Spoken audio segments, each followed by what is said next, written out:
বিসমিল্লাহির রহমানির রহিম। আসসালামু আলাইকুম ভিউয়ার্স। আমি আজকে ফুচকা বানাবো। ফুচকার জন্য টক বানাইতে আসলাম। এইভাবে টক বানাইলে অনেক ভালো লাগে খেতে, আপনারা বানিয়ে দেখতে পারেন।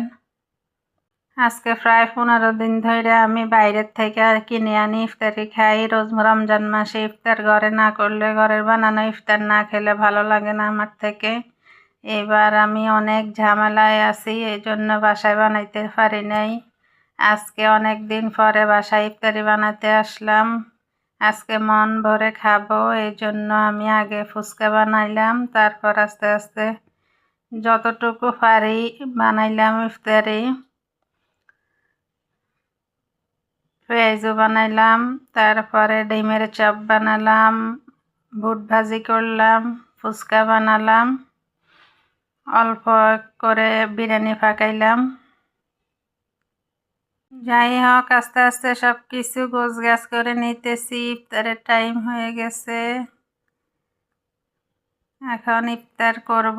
আজান দিয়ে দিছে, ইফতার করতেছি।